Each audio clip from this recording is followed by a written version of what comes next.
YouTube, what's going on, man? It is AJ, the Average Gamer 714 across all these platforms. Listen, I've been getting a lot of NASCAR 25 questions, specifically about the controller settings that I use. So what we're going to do today is we're going to go over all of the game settings, but we're mainly going to focus on the advanced controls to try to help you guys get some added action in the game. So, without further ado, let's get you guys in here. So, what I'm going to do real quick is just take my multi chat and just hide that for a second so that you guys can see everything.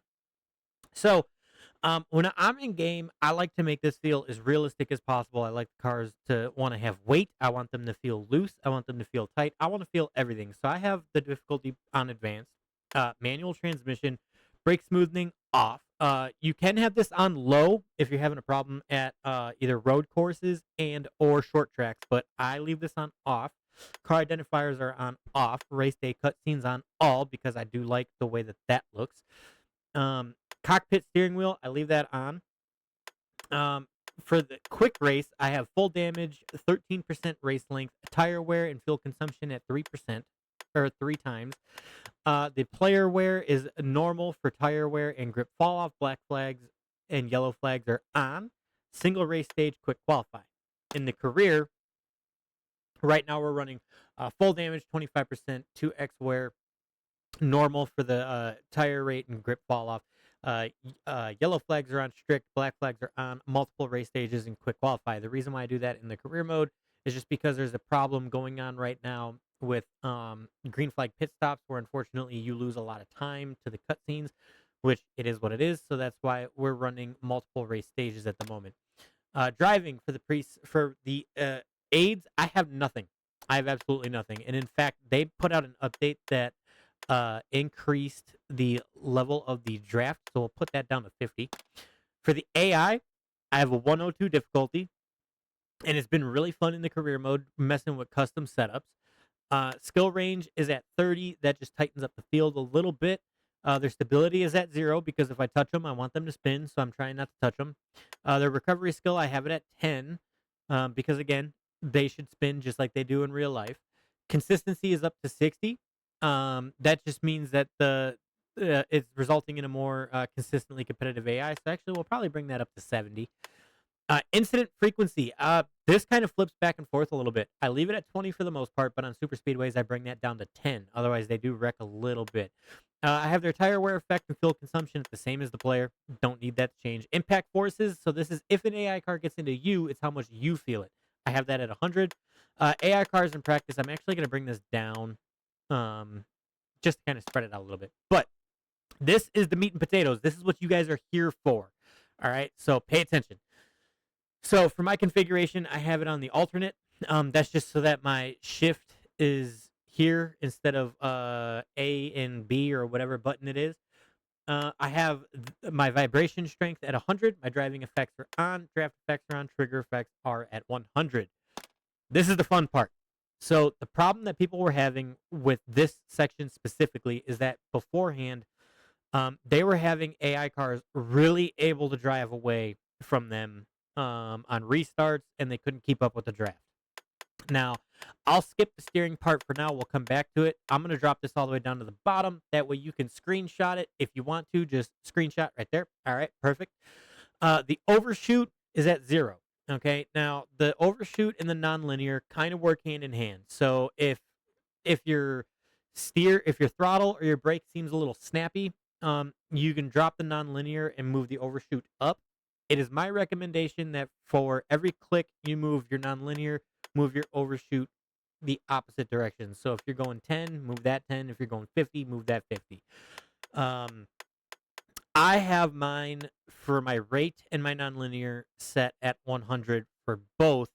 So then I get the full range of my triggers for one, and the nonlinear has it at 100 so that way when you're full throttle, no matter what, it's going to read as full throttle. I like that because I have a full range of my throttle, and I don't have to worry about the game like ramping up my throttle. The other way you can get around that is dropping your nonlinear, pulling your overshoot up.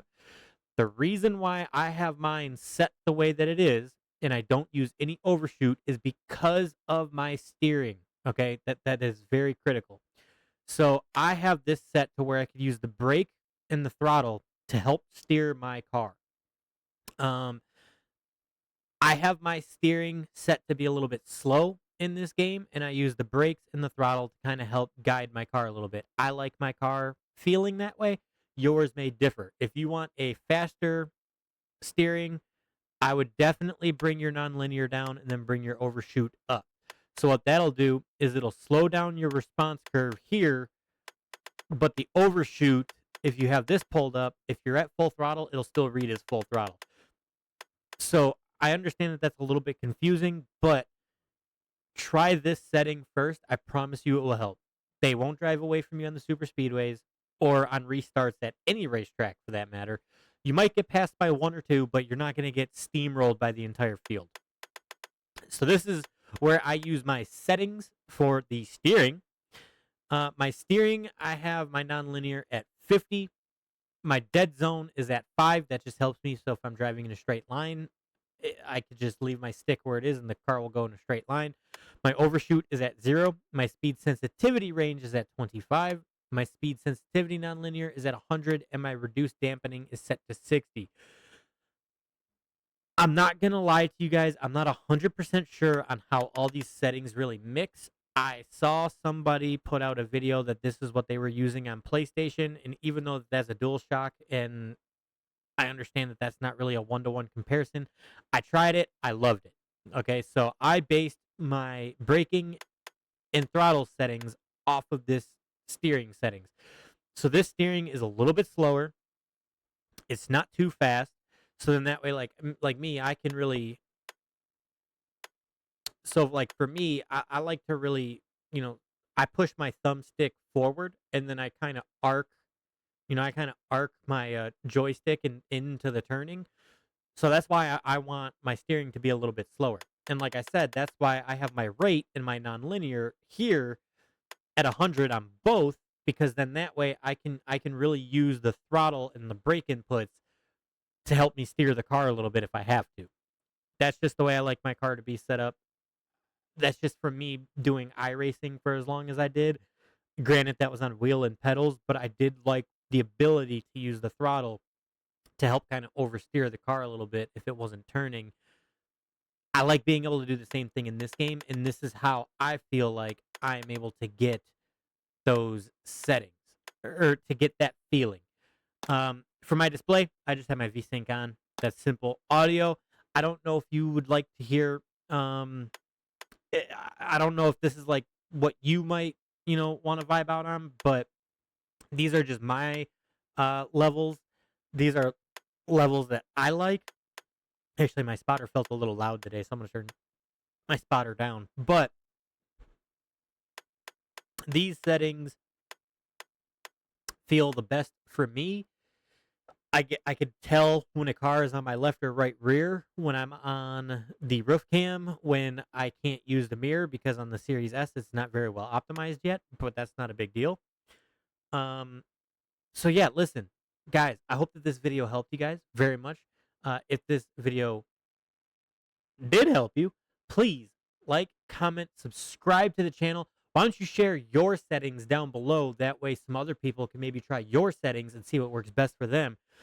Listen, catch us live 4 days a week, sometimes 5 days a week, but catch us live 4 days a week. We're doing our NASCAR career mode. We're doing some online racing. We're also doing Warzone still. So for all you Call of Duty people out there, we're still doing that as well. So tune in.